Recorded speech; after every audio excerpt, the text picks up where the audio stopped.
Ewan ko na lang talaga, pag nagtampo pa to si Veldora, dudungaw pa lang si Jose Marichan, may regalo ka na agad oh.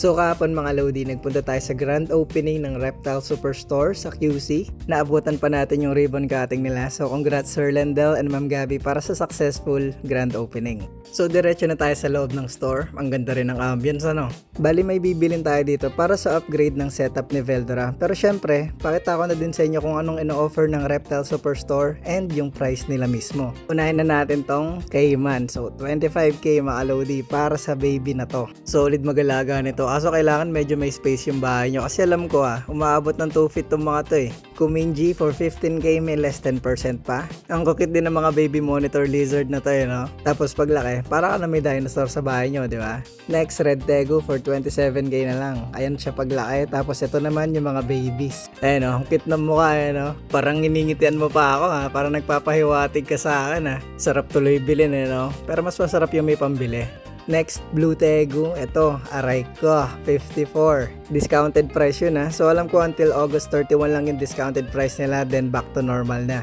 Next, Bearded Dragon, Red tsaka Dark Red Morph, 10 to 20. Kaso magtatampo si Veldora nito. Naku po, patay tayo dyan. Ba't kayo ganyan? Kaya hirap tumambay sa mga reptile store, tapos magpapapansin yung mga dragon Diyos ko Lord.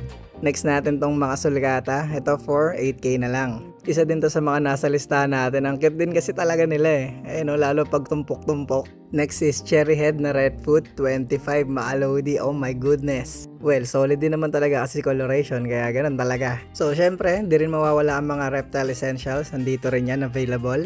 At ang kumuha ng aking atensyon ng mga cork rounds, since mag-encloscaping tayo sa regalis natin, kuha na tayo ng isa, ganun din Laki na ito, saktong sakto to, halaman na lang kulang. So madami pang ino-offer na pets si Reptile Superstore, pero since medyo crowded nga that day, kinuha na natin yung mga bibili natin na Frothy 5 UVB para kay Veldora, tsaka itong cork rounds para sa regalis natin. So if you want to visit Reptile Superstore, they are located at JV Managers Tower, nasa corner lot sila, okay? So today, bigyan na natin yung pasalubong natin kay Veldora. Itong dome niya ngayon, mapupunta na to kay Velgrind. So pamana ng lahi na to. So buksan na natin to sa harapan niya kahit di naman siya mukhang excited. So yung binili pala natin is yung Pro T5 na UVB from Reptizoo 10.0 since desert type to. All in one na yan, kasama na yung lamp, kasama na rin yung lamp holder mismo.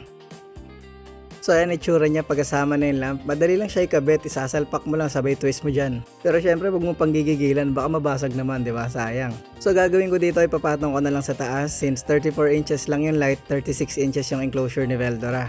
Tapos buksan na natin. Ayun buong enclosure mo na Veldora may UVB. Ang liwanag na ng buhay mo kaya patayin natin. Op, ang dilim. Op, ang liwanag. So sana naging masaya ka sa bago mong upgrade Veldora And yan na lang din muna for the day mga Lodi. Bye bye.